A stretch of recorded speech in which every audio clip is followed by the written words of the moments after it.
السلام عليكم ورحمة الله وبركاته. الحمد لله رب العالمين والصلاة والسلام على رسوله النبي الكريم وعلى آله وصحبه أجمعين. أما بعد. بزرگوں اور دوستوں، محترم حضرات، قرآن پاک کتاب ہدایت ہے۔ اللہ نے اس کو ہدایت کے لیے، سارے انسانوں کی رہنمائی کے لیے نازل کیا ہے۔ قرآن تاریخ کی کتاب نہیں ہے، سائنس کی کتاب نہیں ہے، لیکن تاریخ بنانے والے اور تاریخ کو جاننے والے کی کتاب ہے، سائنس پیدا کرنے والے کی کتاب ہے، کائنات کو پیدا کر کے انسانوں کی خدمت میں لگانے والے کی کتاب ہے۔ لہٰذا اس کتاب میں بہت ساری ایسی باتوں کا آنا جو کائنات سے متعلق ہیں، اللہ کی مخلوقات سے متعلق ہیں، دنیا میں جو اللہ رب العزت نے اپنی قدرت کے نمونے پیش کیے ہیں، اس سے پردے اٹھانے والی کتاب ہے۔ تو قرآن پاک کے اندر بہت ساری ایسی حقیقتیں ہیں جن کو آج کی ماڈرن دنیا میں سائنٹیفک ڈسکوریز یا فیکٹس کہا جاتا ہے۔ سائنسی ریسرچز کے بعد، تحقیقات کے بعد جو چیزیں دنیا کے سامنے آج آئی ہیں، قرآن نے بہت پہلے اس سے پردہ اٹھایا تھا۔ میں کچھ آپ کے سامنے مثالیں پیش کروں گا تاکہ ہم قرآن پاک پر اپنے ایمان کو بڑھا سکیں۔ ہمارا ایمان قرآن کے بارے میں یقینی طور پر یہ ہے کہ قرآن اللہ کی طرف سے نازل کیا ہوا ہے، آخری نبی پر اترا ہے، اس میں ذرہ برابر بھی کوئی تبدیلی نہیں ہے، محفوظ ترین کتاب ہے۔ لیکن جتنی زیادہ دلیلیں ہمارے سامنے آتی ہیں، اتنا ہی ایمان میں اضافہ ہوتا ہے۔ حضرت سیدنا ابراہیم علیہ السلام نے اللہ سے کہا تھا کہ اللہ میں دیکھنا چاہتا ہوں کہ تم مارنے کے بعد دوبارہ کیسے زندہ کرتا ہے۔ اللہ نے پوچھا تھا کیا تمہیں ایمان نہیں ہے؟ انہوں نے کہا مجھے ایمان ہے، لیکن دل کو اور زیادہ مطمئن کرنا چاہتا ہوں۔ ایسے ہی میں آپ کے سامنے بہت واضح طور پر یہ کہہ رہا ہوں، قرآن پاک سائنس کی کتاب نہیں ہے، لیکن قرآن پاک کے اندر اس قدر سائنسی حقائق پیش کیے گئے ہیں کہ کوئی انسان دل سے اس بات کو ماننے پر مجبور ہو جائے گا کہ یہ کتاب پیدا کرنے والے کے سوا کسی اور کی طرف سے نہیں نازل ہو سکتی ہے۔ ایک اور حقیقت کو ذرا سمجھ لیجئے، سائنس جو ہے وہ ترقی کرنے والا علم ہے۔ زمانے کے ساتھ ساتھ اس میں نئی نئی ڈسکوریز ہوتی ہیں، جو معلومات ہوتی ہے اس میں موڈیفیکیشن ہوتا ہے، انسان چیزوں پر دوسری رائے قائم کرتا ہے، نظریات بدلا کرتے ہیں۔ اس لیے ہم یقینی طور پر کسی بھی سائنسی حقیقت کے بارے میں یہ تو نہیں کہہ سکتے یہ قرآن نے کہا، یہ قرآن کی بات ہے۔ ہم یہ کہہ سکتے ہیں کہ جتنا ہم نے قرآن کو سمجھا ہے اور اس کو سامنے رکھ کر اس سائنسی حقیقت کو پیش کیا ہے، اس کی روشنی میں یہ حقیقت قرآن سے مطابق ہوتی ہے، میل کھاتی ہے، ٹیلی کرتی ہے۔ اگر کل اس یقین کے ساتھ ہمیں ان تمام مثالوں کو، ان تمام حقیقتوں کو سمجھنا ہے، اگر کل آگے جا کر کچھ سائنسی نظریات بدل گئے، نئی ڈسکوریز ہو گئیں، کچھ چیزوں میں چینجز آ گئے، تب بھی ہم یہ یقین کے ساتھ کہتے ہیں کہ وہ قرآن سے کانٹریڈکٹ نہیں کریں گی، یعنی قرآن کے خلاف حقیقتیں نہیں جائیں گی۔ نظریات جا سکتے ہیں، نظریات تھیوریز ہوتی ہیں، اور تھیوریز کوئی پریکٹیکل ایویڈنسز کے ساتھ جڑی ہوئی نہیں ہوتی ہیں، اس کے اندر ایک تھنکنگ پروسیس ہوتا ہے جس کے نتیجے میں ایک رزلٹ نکالا جاتا ہے، اس میں غلطی کا امکان ہوتا ہے۔ مثال کے طور پر جو ڈارون کا نظریہ ہے کہ انسان جو بنا ہے وہ بندر سے بنا، اور اس سے پیچھے ایک ایوولوشن جو انسان کا ہوا ہے، اس کے بارے میں اس کا تصور ہے، وہ ایک نظریہ ہے، لیکن کوئی سائنٹیفک فیکٹ اس کے پیچھے نہیں ہے۔ لیکن جن چیزوں کے پیچھے فیکٹس ہیں، انسانوں نے اپنی آنکھوں سے اس کو دیکھ لیا ہے اور ان حقیقتوں تک انسان پہنچ گیا ہے، اس کو قرآن پروف کرتا ہے۔ اور قرآن جو 1400 سال پہلے، اس سے زیادہ عرصے پہلے نازل ہوا تھا، وہ اس سے مطابقت رکھتا ہے۔ یہ اس بات کی بہت واضح دلیل ہے کہ قرآن پاک پیدا کرنے والے کی طرف سے نازل ہوا ہے، انسان کا اس میں کچھ بھی دخل نہیں ہے، کیونکہ انسان اس دور میں اس بارے میں سوچ بھی نہیں سکتا تھا جائے کہ اس حقیقت کو کھول سکے۔ میں گفتگو شروع کرتا ہوں انسان کی تخلیق سے۔ انسان کو پیدا کیا گیا ہے، انسان اللہ کی ایک مخلوق ہے۔ اس کو پیدا کرنے کے بارے میں اللہ نے قرآن پاک میں کئی جگہوں پر بہت ساری باتیں بتائی ہیں۔ میں چند مثالوں کے ذریعے سے انسان کی تخلیق کا جو تصور ہے قرآن کا وہ سمجھاؤں گا، اور اس کی روشنی میں جو ماڈرن سائنس کی ریسرچز ہیں، ڈسکوریز ہیں، فیکٹس ہیں، اس کو آپ کے سامنے ٹیلی کر کے دکھاؤں گا۔ حیرت انگیز قرآن پاک کا اعجاز ہے کہ اس نے جس طریقے پر انسان کی پیدائش کے مراحل کو، اس کی پیدائش کی حقیقت کو، اس کے طریقہ کار کو بیان کیا ہے، اس جیسا اس دور میں کیا آج سے 100-150 سال پہلے کوئی بڑے سے بڑا سائنسداں بھی نہیں کہہ سکتا تھا۔ اس حقیقت کے ساتھ قرآن نے اس کو کھولا ہے۔ انسان، قرآن یہ کہتا ہے کہ انسان کی بنیاد مٹی ہے، انسان کی جو اوریجن ہے، انسان کی جو اصل ہے وہ مٹی ہے۔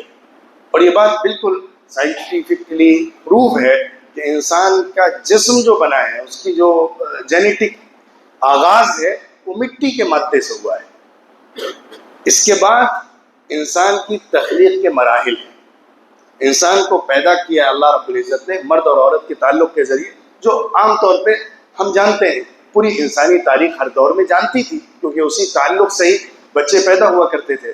لیکن پروسیجر کیا ہوتا ہے بچہ بننے کا، اس کو جس طرح سے قرآن نے کھولا ہے وہ ایسا لگتا ہے کہ کوئی مائکروسکوپ سے بہت گہرائی میں اندر دیکھ کر ریسرچ کر کے ایک ایک اسٹیجز کو گہرائی سے پڑھ کر بتا رہا ہو۔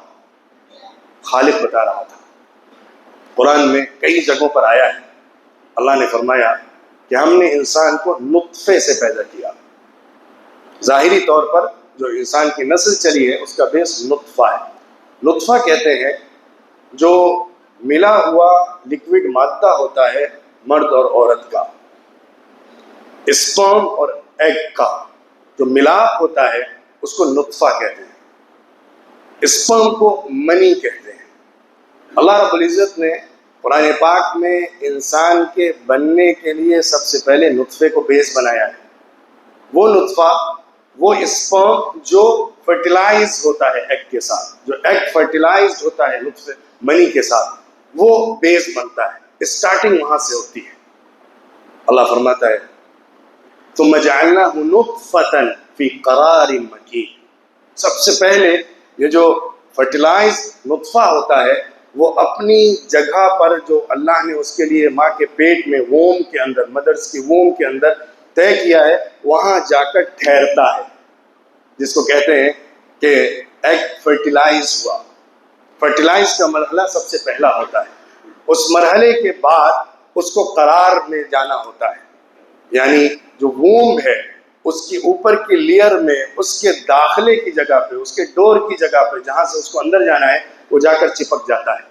جب وہ چپکتا ہے، یعنی پہلے 2 سیلز تھے، ایک ایگ تھا اور ایک اسپرم تھا، وہ دونوں ملنے کے بعد جب 2 سیل بنے پھر وہ ملٹیپلائی ہوتے ہیں، 2 سے 4 ہوتے ہیں، 4 سے 8 ہوتے ہیں، 8 سے 16 ہوتے ہیں۔ تو اس اسٹیج کے اندر جو اسٹیج زائگوٹ کا کہلاتا ہے، یعنی جس میں 2 سیلز اور اس کے بعد اس کا ملٹیپلیشن اسٹارٹ ہو رہا ہے، وہ اسٹیج میں وہ ماں کی ووم میں رحم مادر کے منہ پر جا کر بیٹھ جاتا ہے، چپک جاتا ہے۔ قرآن اس کو کہتا ہے علقہ۔ سب سے پہلے نطفہ ہوا، اس کے بعد اگلا اسٹیج ہے علقہ۔ علقہ کے عربی میں معنی ہوتے ہیں لٹکنے والا، چپکنے والا۔ اس کے بعد کا جو اسٹیج ہے جو جس میں 2 سیلز بن کر پھر آگے بڑھ کر ایمبریو بنا ہے۔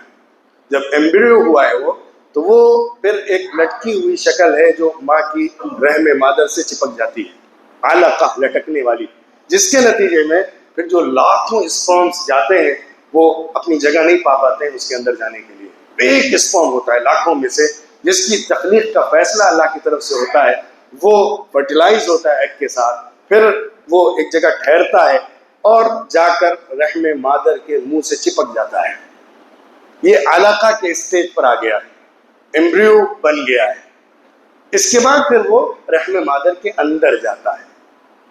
جو 3rd اسٹیج ہے جو تقریباً سیکنڈ ٹرائمیسٹر میں اسٹارٹ ہوتا ہے، فرسٹ ٹرائمیسٹر کے اینڈ سے ہی شروع ہو جاتا ہے، 10 ویکس کے بعد، 12 ویکس کے بعد پھر ایک فرٹیلائز شکل میں جو فیٹس ہوتا ہے، وہ فیٹس 1 ڈیڑھ 2 مہینے کے بعد جب بنتا ہے وہ رحم مادر کے اندر چلا جاتا ہے، وہ مضغہ بن جاتا ہے۔ قرآن اس کو تعبیر کرتا ہے مضغہ، اسٹیج بائی اسٹیج قرآن بتا رہا ہے۔ پہلے اسٹیج میں کیا ہے، دوسرے اسٹیج میں کیا ہوا، تھرڈ اسٹیج میں وہ مضغہ بنا۔ مضغہ عربی میں کہتے ہیں اس چیز کو جس کو منہ میں لے کر چبا لیا جائے، جو چب جائے، یعنی اس کے اندر بون نہ ہو، اس کے اندر سخت مادہ نہ ہو، اس کے اندر ہڈی نہ ہو۔ قرآن کہتا ہے مضغہ بن گیا۔ اب اس مضغے کو اللہ رب العزت نے سورہ حج میں کہا ہے مضغۃ مخلقہ و غیر مخلقہ۔ اب یہ جو مضغہ بنا ہے، جو فیٹس بنا ہے، اس میں اب تخلیق ہونی ہے، یعنی اب اس میں انسان کی باڈی بننی ہے۔ اب اس کے اندر آرگنز ہوں گے، آرگن بننے ہیں، اس میں پارٹس آف دی باڈی بننے ہیں۔ کبھی ایسا ہوتا ہے کہ پورے طور پر پارٹس بن جاتے ہیں، اور کبھی ہوتا ہے کہ پورے پارٹس نہیں بنتے، کمی رہ جاتی ہے، آرگنز کے اندر بھی، پارٹس میں بھی۔ اس کو مخلقہ، یعنی اس اسٹیج میں جو مضغہ والا اسٹیج ہے، اس کی اللہ رب العزت نے آگے صفت بیان کی مخلقہ غیر مخلقہ۔ اب تخلیق کا عمل ہو رہا ہے۔ اور سورہ مومنون میں اللہ نے فرمایا ثم جعلناه نطفة في قرار مكين ثم خلقنا النطفة علقة فخلقنا العلقة مضغة فخلقنا المضغة عظاما۔ حیرت انگیز بات، مضغہ کو ہم نے ہڈی بنایا۔ بالکل لیٹسٹ ریسرچ ہے کہ سب سے پہلے مسلز کے سیلز بنتے ہیں۔ جو جنین ہوتا ہے، ایمبریو ہوتا ہے، فیٹس بنتا ہے، اس میں مسلز کے سیل سب سے پہلے بنتے ہیں، پھر وہی بون بن جاتے ہیں۔ بون کے اوپر پھر گوشت آتا ہے۔ قرآن نے کہا مضغہ سے ہم نے ہڈی بنائی، ہڈی کے اوپر گوشت چڑھایا۔ تو یہ اسٹیج جو قرآن بتا رہا ہے کہاں سے شروع ہو کر کہاں تک پہنچا، پھر باڈی بنی، پھر اللہ فرماتا ہے پھر ہم تسویہ کرتے ہیں، پورے جسم کو صحیح بیلنس میں لاتے ہیں۔ جب شروع میں اسٹارٹنگ میں آپ نے پکچر دیکھی ہوں گی تو سر کتنا بڑا سا نظر آتا ہے، نیچے چھوٹی سی دم ہوتی ہے، پھر وہ بڑھتے بڑھتے ہاتھ بڑے ہوتے ہیں، پیر بڑے ہوتے ہیں، جسم اپنے توازن میں آتا ہے۔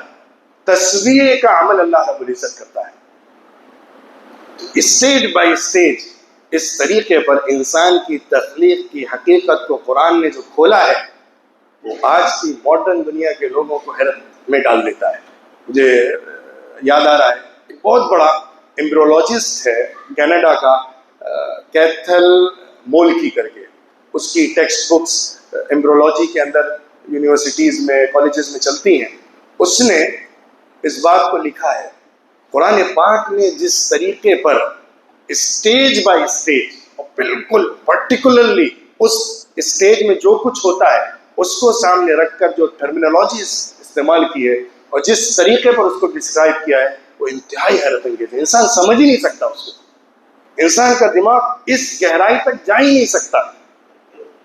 آگے بڑھیے، اللہ رب العزت نے انسان کے نطفے کے بارے میں یہ بھی فرمایا ہے کہ وہ ملا ہوا ہوتا ہے، کروموزومز مرد کے بھی ہوتے ہیں، عورت کے بھی ہوتے ہیں۔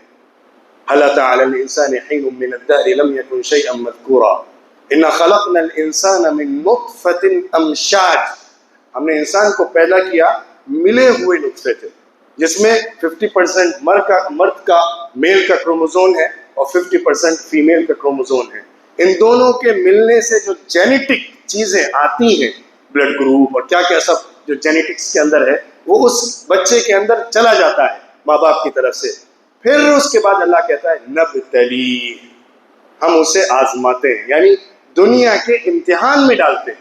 اس کے بعد جو انسان مکلف بنایا گیا ہے، انسان کو اللہ نے جن چیزوں کی ذمہ داریاں دی ہیں وہ اس کے بعد کی چیزیں، جینیٹک جو اس کے اندر آ گیا سو آ گیا، لیکن اس کے بعد جو کرنے کی چیزیں ہیں، کام ہیں، اس کے بارے میں اللہ کی طرف سے امتحان اور آزمائش۔ اللہ نے سننے والا بھی بنایا، دیکھنے والا بھی بنایا، یعنی سینسز دیے، علم حاصل کرنے کے سورس دیے، اور اسی پر اکتفا نہیں کیا، اِنَّا هَدَيْنَاهُ السَّبِيلَ، پھر ہم نے راستہ بھی بتایا۔ تمہاری کامیابی کس میں ہے؟ تمہاری ہدایت کیا ہے, تمہیں جانا کدھر ہے. اب اس کے بعد انسان کے اوپر چھوڑ دیا اما شاکرا و اما کفورا, چاہے تو اللہ کا شکر ادا کرنے والا بندہ بن کر جیے یا ناشکری کرنے والا اور کافر بن کر جیے. فمن شاء فلیؤمن ومن شاء فلیکفر, جو چاہے ایمان قبول کر لے اور جو چاہے کفر کرے, کیونکہ اللہ نے دنیا میں انسان کو اسی طریقے پر رکھا ہے. ایک اور حقیقت کو دیکھیے, اسی نطفے کے حوالے سے میں ابھی بات کر رہا ہوں. اللہ رب العزت نے سورۃ القیامہ میں فرمایا الم یک نطفۃ من منی یمنی ثم كان علقۃ فخلق فسوى فجعل منه الزوجین الذکر والانثى. انسان کا جینڈر جو بنتا ہے وہ میل ہے یا فیمیل ہے. پہلے زمانے میں عام تصور یہی تھا, سارے لوگ یہی کہتے تھے مرد اور عورت دونوں کے ملنے سے جس کا حصہ غالب آ جاتا ہے وہی بن جایا کرتا ہے.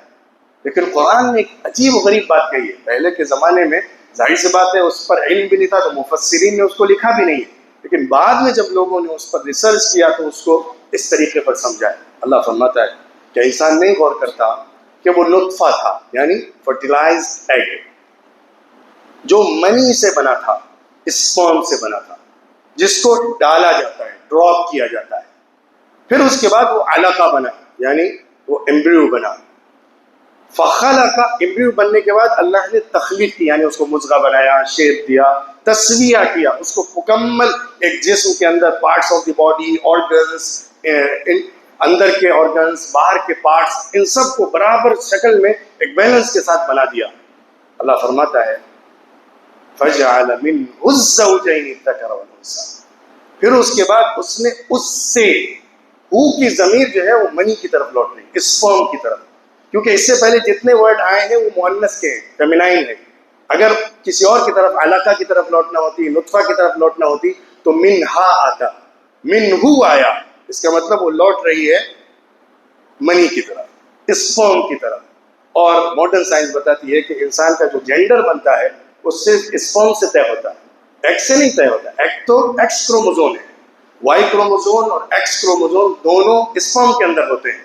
پھر وہاں جا کر اگر ایکس ایکس ہو جاتے ہیں یا وائی ایکس مل جاتے ہیں تو اس کی وجہ سے جینڈر بنتا ہے. تو مرد کا جو ایکس اور وائی دونوں اس کے اندر ہوتے ہیں, ان کے بیس کے اوپر طے ہوتا ہے کہ اس کا جینڈر کیا ہوگا. ایک کا کوئی رول نہیں ہوتا ہے جینڈر سلیکٹ کرنے میں, سارا کا سارا اسپرم کا رول ہوتا ہے. قرآن نے اس حقیقت کو بھی کھولا. اس طرح انسان کی تخلیق, اس کے مراحل, اس کا آغاز, اس سلسلے میں قرآن نے جو حقیقتیں پیش کی ہیں بڑی عجیب و غریب اور انتہائی حیرت انگیز ہیں. یہ ایک مثال ہے, اس کے اندر اور بھی اگر آپ ڈیپ میں جائیں گے, چیزوں پر, الفاظ کی گہرائی پر غور کریں گے تو اور بھی چیزیں معلوم ہوں گی, لیکن میں آپ کو آگے کی طرف لے کر جاتا ہوں. قرآن نے اسی طرح کائنات کے بننے کے بارے میں بات کی ہے, یونیورس کے بننے کی, جو کریشن کا اسٹارٹ ہے اس کی حقیقت کے بارے میں بات کی. اولم یری الانسان انا خلقناه اولم یری الذین کفروا ان السماوات والارض كانتا رتقا ففتقناهما. کیا کافر یہ نہیں دیکھتے کہ پوری کائنات ملی ہوئی تھی, ہم نے اس کو پھاڑ کے بنایا ہے, ہم نے اس میں ایک ایسا پھٹنے کا عمل کیا کہ اس کے نتیجے میں الگ الگ باڈیز بنی, الگ الگ ستارے بنے, سیارے بنے, کہکشائیں بنی. یہ سارا کا سارا ایک ساتھ ملا ہوا تھا, ایک ہی جگہ تھا, جو بگ بینگ کی تھیوری کہی جاتی ہے. قرآن نے ایک اور حقیقت کھولی ہے, میں اس کی طرف آپ کو لے جانا چاہتا ہوں. اللہ فرماتا ہے ثم استوى الى السماء وهي دخان. جب کائنات کی تخلیق کا اللہ رب العزت نے ارادہ فرمایا, یعنی الگ الگ حصے کائنات کے اندر بنانے چاہے, تو اللہ نے توجہ کی تو اس وقت جو مادہ تھا, مٹیریل تھا, وہ گیس کی شکل میں تھا, دخان کی شکل میں تھا. دخان کا لفظ بولا جاتا تھا جو دھواں اڑتا تھا, اس کے لیے دخان بولتے تھے, لیکن آج کے زمانے میں اس کو غاز یا گیس بولتے ہیں.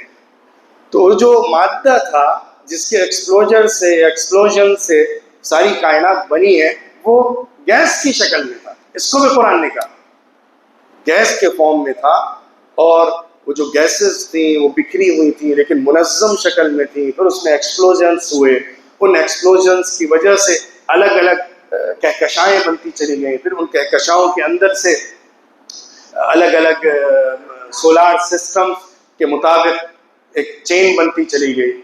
ایک تصور یہ ہے کہ ہماری جو زمین ہے وہ اس ایکسپلوژن سے ڈائریکٹ نہیں بنی ہے، بلکہ وہ اس ایکسپلوژن کے بعد جو گیسز نکلی ہیں ان گیسز سے بنی ہے۔ وہ ایکسپلوژن کے نتیجے میں دوسرے آرگنز جو بنے یا دوسرے حصے جو بنے وہ تو گیلیکسیز تھے، پھر ان سے نکلنے والی جو دھواں تھا، جو غبار تھا، جو بقیہ مادہ حصہ تھا، اس سے زمین بنی ہے۔ اللہ رب العزت نے آسمان کی تخلیق اور زمین کی تخلیق پر اس طرح سے روشنی ڈالنے کے ساتھ ساتھ یہ بھی بتایا ہے کہ جو کائنات کے اندر سسٹم چل رہا ہے، اسپیشلی سولار سسٹم جو ہمارے لیے زیادہ ریلیونٹ ہے اور ہم اس کو زیادہ سمجھ سکتے ہیں، وہ ایک چکر کے ساتھ چل رہا ہے، وہ ایک سائیکل کے اندر چل رہا ہے، ٹھہرا ہوا نہیں ہے، موو کرنے والا ہے، حرکت کرنے والا ہے، چلنے والا ہے۔ لَلشَّمْسُ يَنبَغِي لَهَا أَن تُدْرِكَ الْقَمَرَ وَلَا اللَّيْلُ سَابِقُ النَّهَارِ كُلٌّ فِي فَلَكٍ يَسْبَحُونَ۔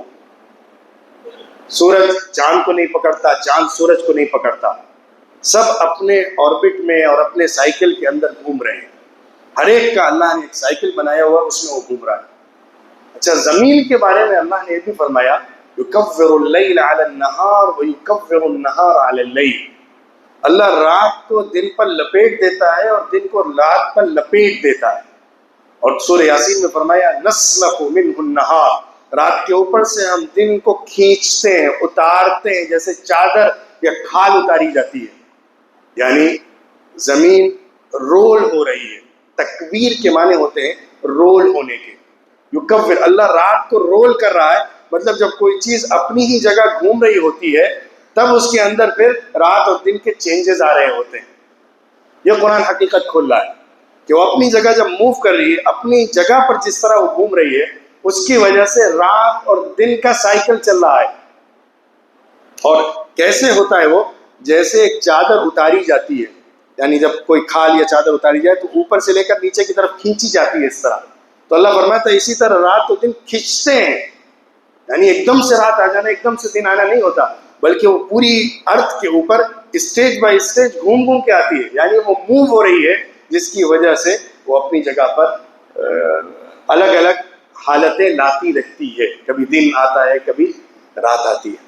لیکن جب قیامت آئے گی تو یہی نظام ختم ہو جائے گا، یہ جو سائیکل ہے یہ ٹوٹ جائے گی۔ اور ایک بہت قریب میں ریسرچ سامنے آئی ہے، قرآن میں اللہ نے سورہ اقتربت الساعة وانشق القمر، سورہ قمر میں فرمایا کہ وجمع الشمس والقمر، سورہ قیامہ میں اللہ نے فرمایا وجمع الشمس والقمر، جس دن سورج اور چاند کو ملا دیا جائے گا۔ سائنٹیفک ریسرچ یہ ہے کہ چاند زمین سے ہر سال 3 سینٹی میٹر دور ہوتا ہے، چاند زمین سے ہر سال 3 سینٹی میٹر دور ہو رہا ہے، یہاں تک کہ دور ہوتے ہوتے ایک وقت آئے گا کہ زمین کی گریوٹی کی ریچ سے باہر چلا جائے گا۔ جیسے ہی وہ زمین کی گریوٹی کی ریچ سے باہر جائے گا تو وہ سیدھا سورج میں جا کر مل جائے گا۔ اللہ فرماتا ہے سورج اور چاند کو ہم ملا دیں گے۔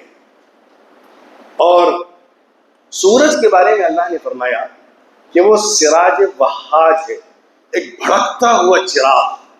اس سے معلوم ہوتا ہے کہ سورج کے اندر آگ ہے، گرمی ہے، تیزی ہے۔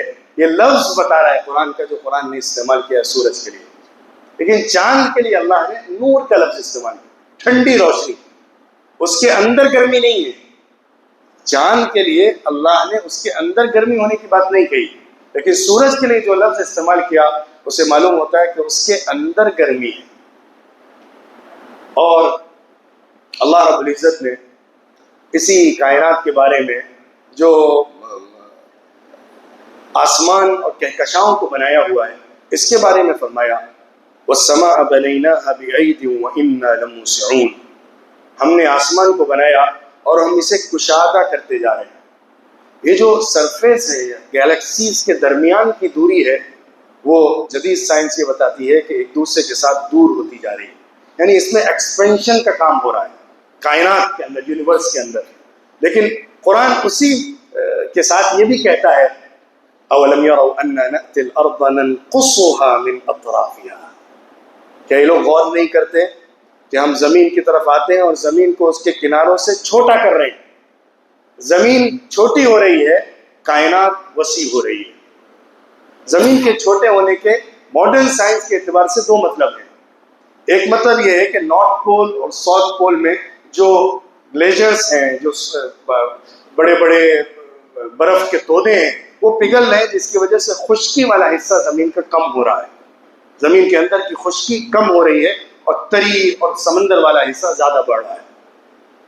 دوسرا مطلب اس کا یہ بھی ہے، جو زیادہ اس سے قریب معلوم ہوتا ہے، کیسے اللہ اس میں کمی کر رہا ہے. زمین کے اندر ہر آن کمی واقع ہو رہی ہے، یعنی اس کے وزن کے اندر زمین کا جو کرہ ہے، جو اس کا گلوب ہے، اس کے اندر دھیرے دھیرے کمی واقع ہو رہی ہے. کیونکہ جس طرح سے والکینوز ہوتے ہیں زمین کے اندر سے مارتے، زمین تو اندر سے پورا کا پورا لاوا ہے، یہ اوپر تو ایک پتلی سی جھلی ہے جس کے اوپر ہم جی رہے ہیں، اور اس کے اندر جو کچھ ہے وہ سب تو گرم ہی گرم ہے.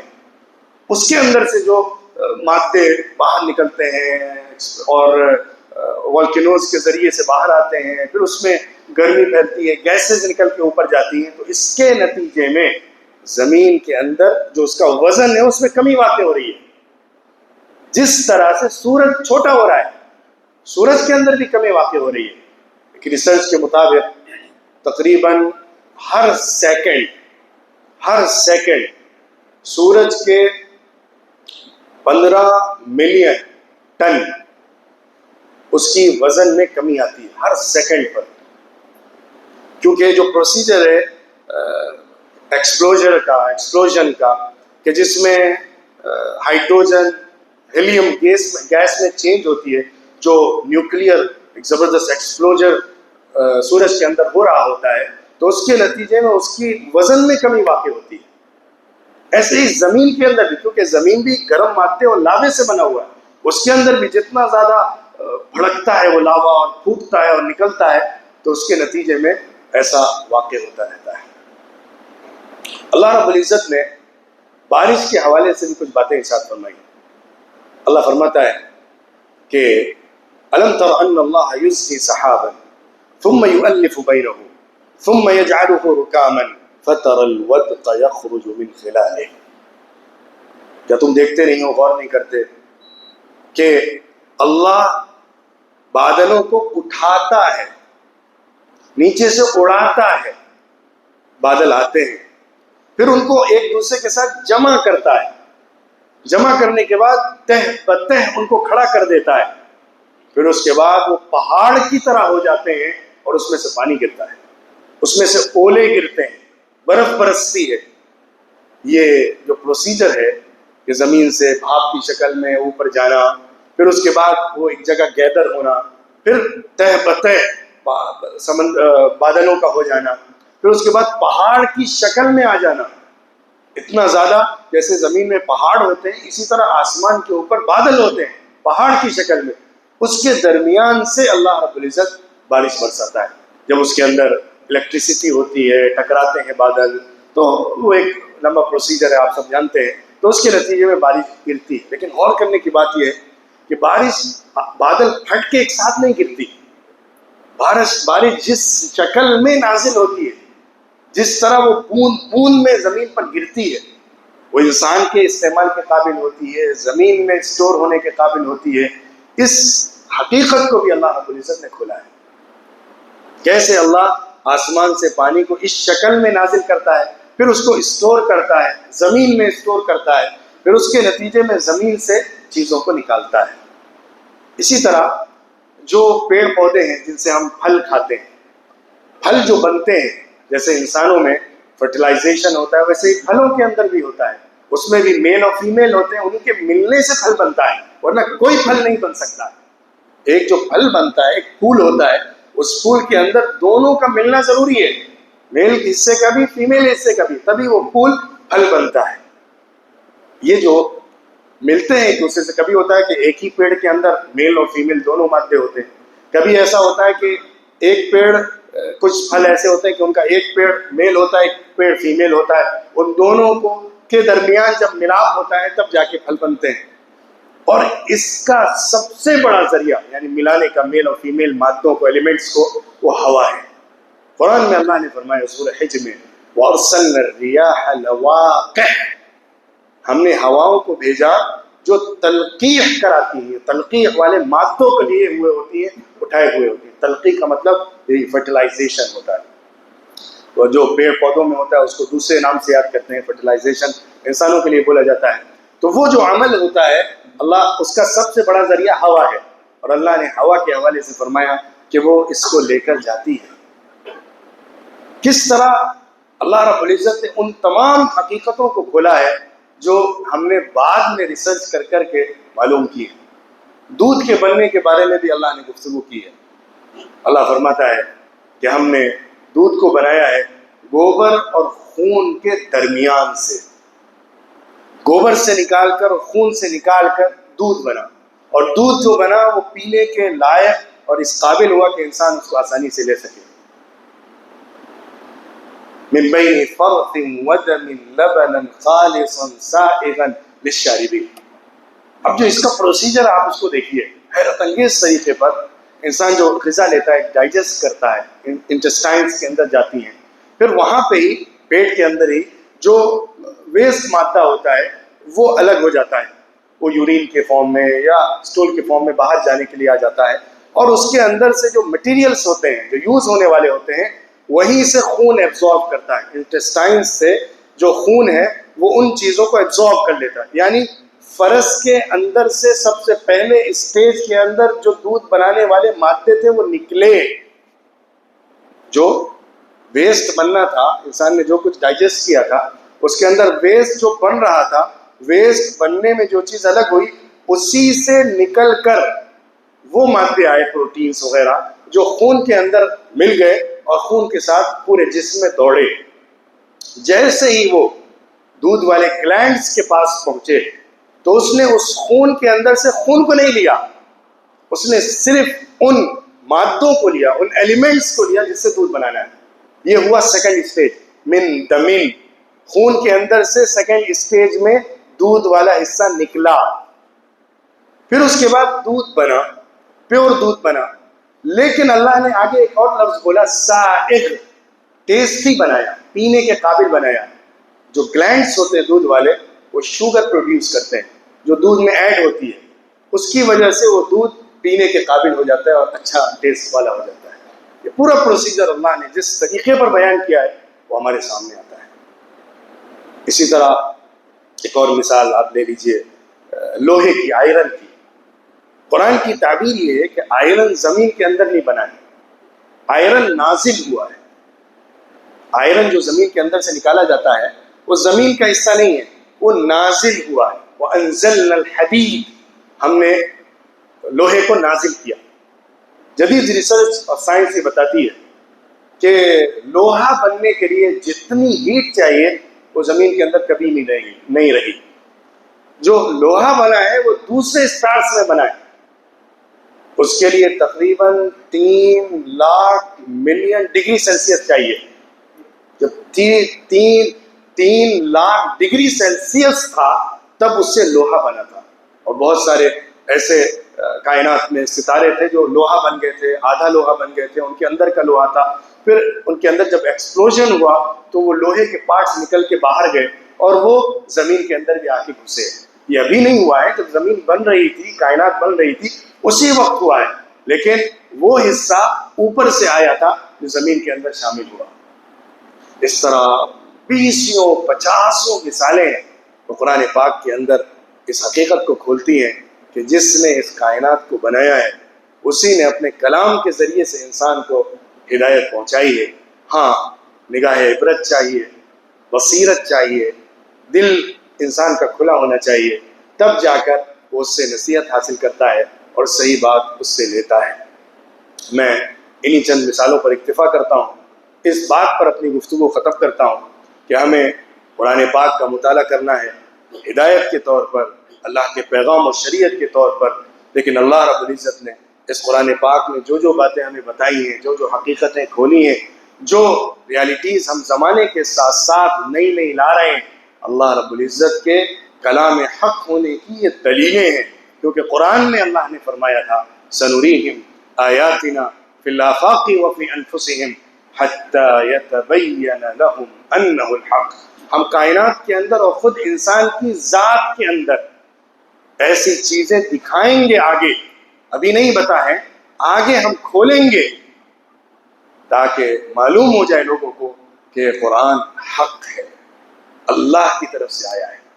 تو آج جو سائنس کا زمانہ ہے، سائنسی کا عروج ہے، اس کے اعتبار سے بھی اگر کوئی قرآن کا جائزہ لیتا ہے تو اتنی زیادہ، ایک دو نہیں، 5 10 نہیں، 20 مثالیں قرآن پاک کے اندر سے نکلتی ہیں جو صاف بتاتی ہیں کوئی انسان اپنی طرف سے اگر کلام بنا رہا ہو، اپنی سوچ سے کوئی بات کہہ رہا ہو، تو اتنا ایگزیکٹ صحیح بات وہ ان حقائق کے بارے میں کبھی بھی نہیں کہہ سکتا۔ کہیں تو غلطی کرے گا، کہیں تو ٹھوکر کھائے گا، کہیں تو غلط ثابت ہو پائے گا، کہ قرآن کی کوئی بھی ایسی حقیقت نہیں ہے جو اس نے کائنات کے حوالے سے بیان کی ہو، اور کسی سائنٹیفک فیکٹ نے، ڈسکوری نے جو حقیقت میں کھل گیا ہو اور آنکھوں کے سامنے آ گیا ہو، اس نے اس کو غلط ثابت کیا ہو۔ یہ قرآن پاک کا اعجاز ہے، قرآن کی عظمت کی نشانی ہے، اور ہمارے ایمان کو بڑھانے والی دلیلیں ہیں۔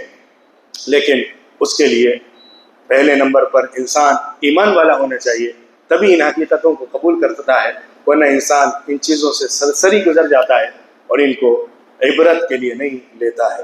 اللہ رب العزت ہم سب کو قرآن پاک کا فہم عطا فرمائے، قرآن پاک کے اندر جو عبرتیں ہیں، جو نشانیاں ہیں، اللہ کے وجود کی دلیلیں ہیں، اور اللہ کی وحی اور اس کلام کے اللہ کی طرف سے آنے کی جو گواہیاں ہیں، ان کو سمجھنے والا بنائے۔